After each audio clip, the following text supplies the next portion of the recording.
대통령 문재인과 집권 여당은 헌법과 법률을 무시하고 국민의 자유권과 투표권을 박탈하는 불법을 자행하고 있다.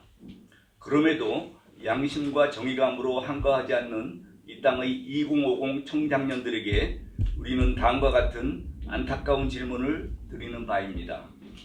문재인을 비롯한 좌파 친북 인사와 단체들이 주동이 되어 무고한 박근혜 대통령을 사기 탄핵으로 몰아낸 이후 지난 3년 세월 동안 이 땅의 자유민주 세력들은 태극기를 들고 저들 좌익 종북 세력에 항거해 왔습니다. 탄핵 무효를 외치며 이 땅의 법치와 정의가 회복될 것을 부르짖었지만 2017년 5월 정권을 장악한 문재인은 그와 같은 자유민주 국민들의 호소에 아랑곳하지 않았습니다. 오히려 노골적인 종북 주사파 내지 공산주의자 본색을 드러내면서 대한민국 헌법과 대한민국 죽이기 행태를 보이고 있습니다. 이에 분노한 이 나라의 자유민주 국민들의 시위는 작년 10월 3일 광화문과 남대문로 일대에서 300여만 명이 집결하는 해방 이후 최대 규모의 자유민주주의와 헌법소 군중대회로 발전하였습니다. 반역 대통령 문재인의 퇴진과 그의 종북 노선에 대한 규탄이 주된 요구였습니다. 2019년 한 해 동안 홍콩, 수단, 우크라이나, 이란, 이라크, 레바논, 칠레, 베네수엘라 등 세계 각 지역에서 대규모 반정부 시위가 발생하였습니다. 이런 곳에서는 그 나라 정부의 실정에 대한 저항으로 남녀노소 할 것 없이 모두가 참가하는 군중 데모가 일어났는데 주로 젊은 세대가 주도하는 가운데 시위가 전개되었습니다. 그런데 우리 대한민국에서는 주로 60대 이상의 노년층만이 군중 시위에 참여하고 있을 뿐 2050 청장년 세대는 거의 외면하고 있는 가운데 시위가 벌어지는 기이한 현상이 계속되고 있습니다. 그리하여 젊음의 힘이 용서넘치는 위력 있는 반정부 군중 데모는 이루어지지 못하고 단지 구호를 외치고 만세를 부르고 날이 저물어가면 자진해 해산하는 형식의 시위가 3년이나 계속 반복되고 있습니다. 대한민국에서는 북한의 김일성 집단이 1950년 6.25 남침 전쟁을 일으켰고 지금도 그의 후손이 대를 이어가는 반란 집단을 이루어 북한 지역을 침탈하고 있는 상황입니다. 그러므로 대한민국 헌법은 자유민주 통일로 북한 지역을 통합할 것을 명시하고 있고 이러한 헌법에 기초한 국가보안법은 대한민국을 전복하려는 공산주의 집단이나 그 지지 세력의 반국가 행위를 엄중히 처벌하도록 규정하고 있습니다. 그러함에도 공산주의자 문재인이 대통령으로 행세하면서 엄청난 반역에 묵인되는 국가적 대혼란 사태가 진행되고 있습니다. 그 누구든지 대한민국의 성인들이요, 지성인이요, 유권자라고 한다면 이러한 반역 상태를 바로잡기 위하여 의당 거리로 뛰어나와 항거하고 국가 반역자를 끌어내려야 마땅할 것입니다. 그러나 실로 부끄럽게도 오늘의 자유민주주의 대한민국 사회에서는 60대 이상의 노년층이 주로 나서서 투쟁하고 있을 뿐 2050 청장년 세대는 거의 외면하고 있는 비정상적인 상황이 벌어지고 있습니다. 혹자는 30년 이상 계속된 전교조 교사들의 친북 반미 좌계 무식화 교육을 받은 세대가 오늘의 2030, 40, 50 세대이기 때문이라고 분석하기도 합니다. 그렇다 하더라도 우리들 노년층은 이 나라의 청장년들에게 오늘의 대한민국이 처해 있는 용공주사파 정권의 자유민주주의 헌법 파괴 및 경제, 안보, 사회, 문화 파괴 사태에 직면하여 나라의 주권자로서의 2050 세대에게 긴급하고도 중대한 질문을 던지지 않을 수 없는 상황이 되었습니다. 이 땅의 2050 청장년들은 다음과 같은 10가지 질문에 대하여 성실히 대답하지 않으면 안 될 것입니다. 왜냐하면 당신들이 존재의 원인이 되고 보호자 내지 후견자가 되는 부모, 조부모들이 던지는 안타깝고 간곡한 질문이기 때문입니다. 첫째로 대통령 문재인은 소득주도 성장 정책의 결과가 실패하여 나라 경제가 총체적 위기 상황임에도 어제의 신년 담화에서 보듯이 성과를 거두고 있다고 또다시 국민들에게 상투적인 거짓말을 하였습니다. 여러분들은 온 국민의 살림살이가 날로 나빠져서 힘들어하는데도 대통령이 이렇게 국민 고통을 외면하고 속이려 하고 잘했다며 거짓말을 일삼고 있는데도 용인하고 그대로 두어야 한다고 봅니까? 둘째로 북한 김정은 집단은 유엔 결의를 위반하여 작년에만도 13번의 중단거리 탄도탄 실험을 감행하였고 핵탄두로 대한민국 전역을 공격할 수 있는 무서운 전쟁 능력을 과시한 바 있습니다. 더구나 올해 들어서는 김정은이 신년 담화문을 발표하면서 핵무기 폐기는 더 이상 미국과의 협상 대상이 아니라고 하고 핵무기 보유국으로 나아가겠다고 천명함으로써 북한 김정은이 핵무기 폐기를 하겠다고 약속했다고 한 문재인의 말이 거짓말임이 또다시 확인되었습니다. 그럼에도 문재인은 7일 신년 담화에서 뻔뻔스럽게도 대한민국이 그 어느 때보다 평화를 누리게 되었다고 거짓말을 했습니다. 이 땅의 청장년 여러분은 이러한 사람을 대통령으로 그냥 두어야 한다고 생각합니까? 셋째로 북한 김정은 집단은 작년과 새해 초에 계속하여 대한민국의 대통령을 향하여 삶은 소대가리와 같다느니 과대망상에 사로잡힌 뻔뻔한 사람이 있느니 하며 모욕을 안겨주고 있습니다. 이런 발언은 바로 대한민국 국민 전체를 모독한 행위와 같습니다. 그럼에도 대통령 문재인은 무슨 약점이 잡혀 있는지 단 한마디의 비판이나 반박도 못하고 있습니다. 오히려 그러한 김정은 집단의 모욕이 있을 때마다 잘못을 용서해달라는 듯한 태도로 김정은 집단에 대해 대화를 요청하거나 대북 경제협력 방안을 덤으로 제의한 것과 같은 반응을 내어놓았습니다. 바로 어제 7일 신년 담화에서 문재인은 또다시 핵개발 지속에 대한 대북 유엔 제재를 비웃는 듯이 개성공단과 금강산 관광 재개, 남북 철도 연결 사업 추진, 접경지대 협력 사업 제시, 올림픽 남북 공동가치 협의 등을 간청하였습니다. 마치 자기 잘못을 용서해주고 그 대신 선물을 받아달라는 듯한 굴종적인 남북 협력 제안을 하였습니다.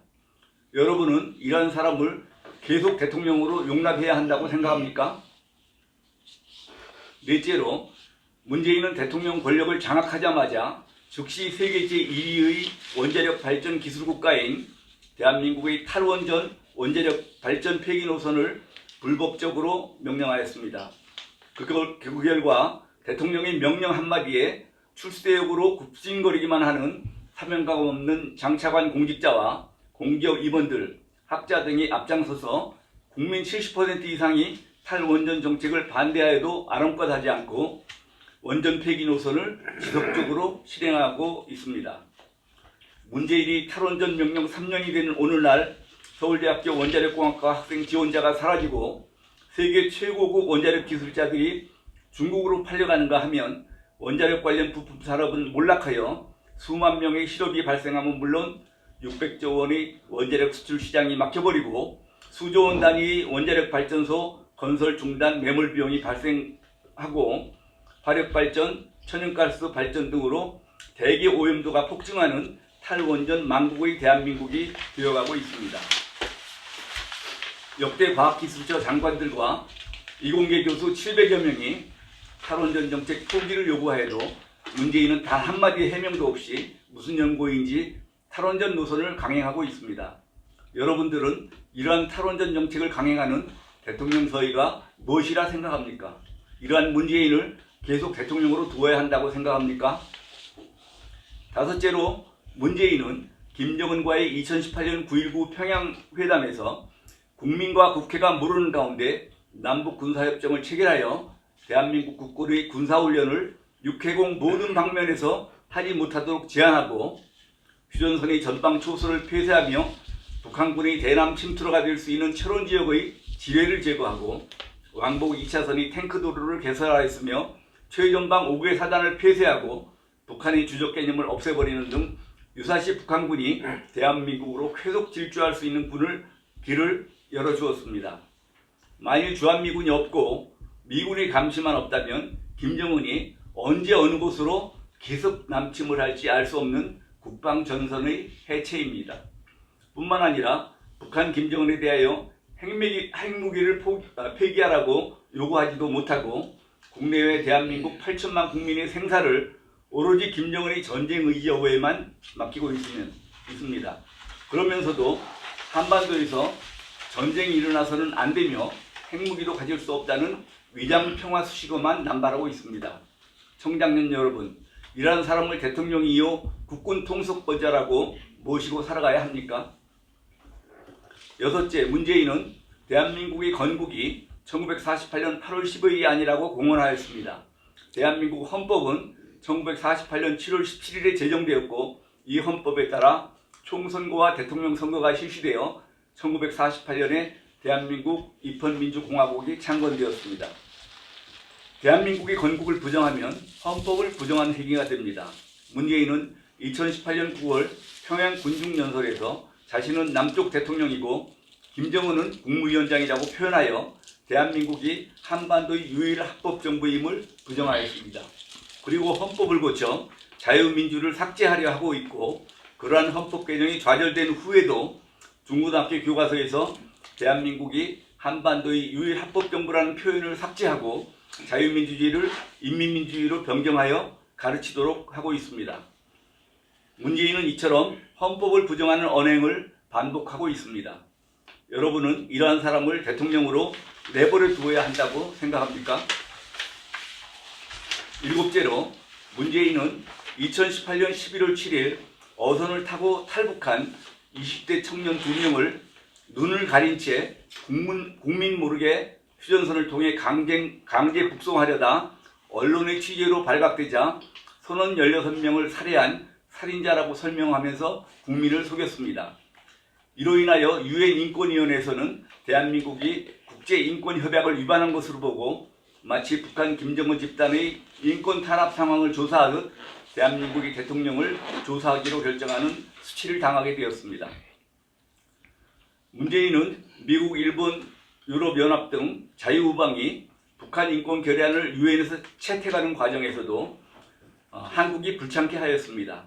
탈북자들을 오히려 탄압하고 있으며 최근에는 베트남에 도착한 탈북민 13명을 대한민국 정부가 보호하지 않아 미국 측이 인도하여 안전하게 피신시킨 사건까지도 일어나게 하였습니다. 2019년에 유엔 북한 인권 결의안은 유엔 주재 유럽연합 회원국들이 마련했고 여기에 일본, 미국, 캐나다, 호주 등 60여 개 회원국이 공동 제안국으로 참여하였습니다. 그런데 북한 인권 탄압의 최대 피해 당사자인 대한민국이 2008년부터 공동 제안국으로 계속 참여해왔지만 작년 2019년에는 공산주의자 문재인의 지시에 따라 북한 인권 결의안 제안국으로 참여하지도 않았습니다. 헌법상 대한민국 국민인 북한 주민들이 인권 상황을 전 세계 자유민주주의 국가들이 다 규탄하고 있는데 정작 대한민국 대통령이 이 제안에 참여하지 못하도록 하였습니다. 여러분은 이러한 사람을 우리나라 대통령으로 그냥 두어야 한다고 생각합니까? 여덟째로 소득주도 경제성장 정책, 주 52시간 근로시간 단축 정책, 연금사회주의와 복지 포퓰리즘 실행 등으로 개인사업자 폐업과 기업 줄도산, 제조업 투자 감소, 기업의 해외 도피 등 경제 파탄이 일어나고 있습니다. 그럼에도 문재인은 우리 경제가 튼튼하다고 강변하고 국민을 속이고 있습니다. 이렇게 후한무치한 대통령을 본 일이 있습니까? 아홉째로 문재인은 취임 이후 친중 노선과 반미 반일 노선을 뚜렷이 함으로써 대한민국 외교의 정통 기본 노선으로부터 이탈하여 국제적 외교 고립을 자초하고 있습니다. 문재인은 취임 직후에 중국에 대하여 사드 추가 배치 불가, 미국의 미사일 방어 체계 불참, 미국이 추구하는 한미 군사동맹 불참 등 이른바 삼불 노선을 약속하여 반미 친중 노선을 밝힌 바 있습니다. 미국의 의회 일각에서는 만일 미국과 중국이 군사적으로 대립할 때 한국의 문재인은 중국 편에 서게 될 것이라 관측한다고 보도되었습니다. 한미동맹은 해방 이후 오늘까지 대한민국 국방과 안보 외교의 주축이 되어왔고 한미동맹으로 인하여 한국의 경제 안정과 발전이 이루어졌습니다. 우리 청년 장년 여러분, 반미 친중 노선을 전개하여 대한민국의 외교와 안보와 국위를 위태롭게 하는 주사파 공산주의자 문재인을 대통령으로 받들어야 합니까? 열 번째로 지난 12월 23일 연동형 비례대표제 선거법 개정안이 국회의장 문희상의 날치기 사유로 통과되었고 또한 같은 방식으로 12월 30일 공수처법이 날치기 통과되었습니다. 이 두 법률은 대한민국의 헌법 체계를 부정하게 만드는 헌법 위반 법률입니다. 연동형 비례대표제 선거법은 유권자가 원하는 사람에게 투표할 수 있는 주권 행사를 불가능하게 하는 법이고, 공수처법은 헌법상 수사권의 최고기관으로서의 검찰총장의 수사권을 제한하는 초헌법적 공직자 감시기관을 만드는 법으로서 평등의 원칙과 신체의 자유권을 여지없이 파괴하는 공산주의식 비밀경찰법이라 할 수 있습니다. 문재인과 여당 더불어민주당이 정권을 잃게 되었을 경우 그동안 저지른 각종 반역 행위는 물론 부정부패 비리 사건까지도 수사하지 못하도록 막아버리고 반대 세력을 탄압하기 위한 헌정 파괴, 폭압 정치를 위한 법률입니다. 이러한 헌정 파괴 법률들을 제정하도록 주도하고 배후 조종한 사람이 바로 대통령 문재인입니다. 문재인은 자신의 친구 송철호를 울산시장으로 당선시키기 위해 부정선거를 자행한 혐의를 받고 있습니다. 또한 2017년 대통령 선거 과정에서 드루킹 댓글 여론조작 부정선거를 자행한 혐의를 받고 있기도 합니다. 청장년 여러분은 이러한 사람을 계속 대통령으로 모셔야 한다고 생각합니까? 대한민국의 2030, 40, 50 청장년들이요, 당신들은 자신의 자유권과 투표권이 무참히 유린되고 조작되는 법률이 불법으로 국회에서 통과 처리되어도 관심이 없습니까? 나라가 망하든 민주주의가 파괴되든 나와 무슨 관련이냐는 것이 우리 대한민국의 청장년 여러분들의 수준입니까? 아직도 중고등 시절 전교조 좌파 중북교사들이 집어넣어준 거짓말 선동선전 가르침과 그 정보에 갇혀서 세상의 참된 모습을 깨닫지도 보지도 못한다는 말입니까? 사랑하는 우리 청장년 여러분, 이 땅의 진정한 주인공들인 청장년 여러분, 이제 당신들이 일어나야 합니다. 위대한 자유민주주의 대한민국의 파괴를 막아서야 합니다. 여러분이 역사의 주인공이 되어야 합니다. 차가운 겨울날씨 속에서 추위에 떨며 전국의 거리거리에 모이는 저 60, 70, 80대 아버지, 어머니, 할아버지, 할머니들이 자기들만 잘 살려고 목이 터져라 외치겠습니까? 이 땅의 2050 청장년들에게 간곡히 당부합니다. 한시도 지체하지 말고 전국의 거리거리로 달려나오십시오. 그리하여 자유민주 헌정 파괴, 반민주 쿠데타에 대항하여 강력히 싸울 것을 호소합니다. 저 홍콩을 보십시오. 700만 인구 가운데 200만 명이 자유와 민주주의 홍콩의 영광을 쟁취하자고 외치며 총칼을 든 군과 경찰에 맞서서 목숨을 버리며 싸우고 있는데 젊은 청장년들이 주축이 되고 있습니다. 우리 자랑스러운 자유민주주의 대한민국을 구하는 애국의 길에 총단결하여 다같이 동참해 주기를 간절히 바랍니다. 감사합니다. 2020년 1월 8일 문재인 퇴진을 바라는 국민모임, 또 헌법소 국민운동본부 전국 22만 회원 일동. 감사합니다.